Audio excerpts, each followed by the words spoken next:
കാട്ടുകളിലൂടെ പോകുമ്പോൾ പലർക്കും പല പേടിയാണ്. ചിലർക്ക് അട്ട അടിക്കും എന്നുള്ള പേടി, ചിലർക്ക് പാമ്പുണ്ടാവും എന്നുള്ള പേടി. ഇപ്പം ഞാൻ താഴത്തുനിന്ന് മുകളിലോട്ട് കാട്ടിലോട്ട് പോകുന്ന ആൾക്കാർക്ക് ചോദിച്ചപ്പോൾ ആൾക്കാർ പറഞ്ഞു കുഞ്ഞമോനെ അതിനെപ്പറ്റി ചിന്തിക്കുക പോലും ചെയ്യരുത്, പുലിയുള്ളതാന്ന് പറഞ്ഞു. സത്യം പറഞ്ഞാൽ ഇപ്പോൾ ചെറിയൊരു ടൈഗർ ഫിയർ അണ്ണൊക്കെ ആയിട്ടുണ്ട്. പക്ഷേ ഫിയർ നോക്കിന്നാ നമ്മുടെ ആഗ്രഹങ്ങൾ നടക്കൂലല്ലോ. സത്യം പറഞ്ഞ ഈ പറഞ്ഞ പോലെ ഈ പാമ്പിൻ്റെയും ചേരയുടെ അട്ടയുടെ പേടി എനിക്കില്ല എന്നല്ല, ഉണ്ട്. പക്ഷേ എന്നെ ധൈര്യത്തോടെ മുന്നോട്ട് നടത്തുന്നത് എന്താ പറയുക, ദിവസം സുബഹിക്ക് ശേഷം മഗ്‌രിബിന് ശേഷം ഉണ്ടല്ലോ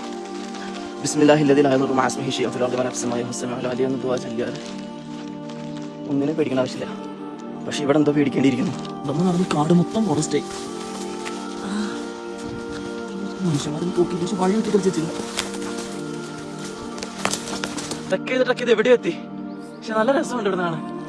അല്ലാ, ഇവിടെ തൊട്ടി താഴെ വാട്ടർഫാൾസിന്റെ ശബ്ദം കേൾക്കാം. അവിടേക്കാണ് പോകുന്നത്. അവിടെ എത്തോന്നറിയില്ല, ഒരു വഴി കാണുന്നുണ്ട്, അവിടെ കാണുന്നതാണ് എൻ്റെ വിശ്വാസം. അല്ലാ, വഴി അവിടെ കാണുന്നു.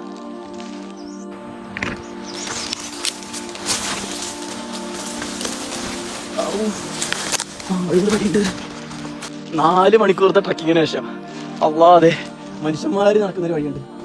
ട്രക്ക് ചെയ്ത് താഴെ എത്തി. റോഡൊക്കെ കണ്ടു തുടങ്ങി. ഇതോ ഒരു നല്ല വലിയൊരു നദിയാണ്. പക്ഷെ ഒരു തരി വെള്ളമില്ല. ആകപ്പാടത്തെ ഒരു ഭാഗത്ത് മാത്രം ഇച്ചിരി വെള്ളം ഒഴുകുന്നു. അവിടുത്തെ ആൾക്കാർ കുടിക്കുന്നുണ്ട്. ഇനിയിപ്പോൾ എൻ്റെ പ്ലാൻ ഇവിടുന്ന് ലിഫ്റ്റ് അടിച്ചിട്ട് നേരെ അൽമോറ എന്ന് പറഞ്ഞ സ്ഥലത്തേക്ക് പോകാനാണ്. കുറച്ച് നേരം വെയിറ്റ് ചെയ്തപ്പോൾ തന്നെ ഒരു കാറ് കിട്ടി. ഞാൻ ആ കാറ് ഒരു സ്ഥലത്ത് ഇറക്കി തന്ന് കുറച്ച് കഴിഞ്ഞപ്പോൾ ഒരു ബൈക്കുകാരനെ കിട്ടി. അയാളാന്നൊരു പാവം സാധു മനുഷ്യൻ. ആളെന്ത് ചെയ്ത് ലേറ്റായി, അവിടെ എത്താൻ ലേറ്റ് ആവും എന്നൊക്കെ പറഞ്ഞ് ആൾ നേരെ എന്നെ വീട്ടിലോട്ട് കൊണ്ടുപോയി. ഞാൻ ചോദിച്ചു വീട്ടിലോട്ട് എന്താ കൊണ്ടുപോകണം, കുഴപ്പമില്ലല്ലോ എന്ന് ചോദിച്ചു. അങ്ങനെ ഇവിടെ വീട്ടിലെത്തി. മോനെ എന്ത് മനുഷ്യരടാ, എന്ത് മനുഷ്യർ. ഞാൻ പൊതുവെ കേട്ടിട്ടുള്ളതെന്ന് പറഞ്ഞാൽ ഉത്തരാഖണ്ഡിലുള്ള ഹിന്ദുക്കൾക്ക് മതഭ്രാന്തി ഇച്ചിരി കൂടുതലാണ്. അവർ മുസ്ലിമുകളെ കണ്ടാൽ അതാക്കും ഇതാക്കുന്നൊക്കെയാണ്. പക്ഷെ എന്ത് മനുഷ്യരായി ഇവർ. ഞാൻ മുസ്ലിമാണെന്ന് പറഞ്ഞിട്ടും എൻ്റെ കൈ കഴുകി തരിക. അതായത് ഇവിടുത്തെ ചെക്കന്മാരെന്നല്ല, ഇവിടുത്തെ വയസ്സായിട്ടുള്ള കാരണവർ. അതായത് ഇവിടുത്തെ ഈ കാണുന്ന വീടുകൾ മൊത്തം വെറുതെ ഏറ്റവും പ്രായമായിട്ടുള്ള ആള് എൻ്റെ കൈ കഴുകി തരുന്നു, എനിക്ക് വെള്ളം ഒഴിച്ചു തരുന്നു. ഏറ്റവും മോൻ എന്ത് മനുഷ്യന്മാരാണ്. പുതിയ ഭക്ഷണം കഴിച്ച് ഇവരുടെ തന്നെ നല്ല എന്തൊക്കെ ഇട്ടില്ല. അതായത് സാധാ ഭക്ഷണം, പക്ഷേ ഇവരുടെ പഹാടി ഫുഡ് എന്ന് പറയും. അതിന് മലയോര ഭക്ഷണം. അങ്ങനത്തെ ഒരു അടുത്തൊരു പഹാടി കാണാന്ന് പറയാൻ അത് കഴിക്കാൻ അവർ തീറ്റിച്ചിട്ട് എത്തത്തെ കിടക്കാൻ പോകുമ്പോൾ ബെഡ് സെറ്റ് ആയിട്ട് പാവം ചേർക്കാൻ അവൻ താഴെ കിടക്കുന്നത്.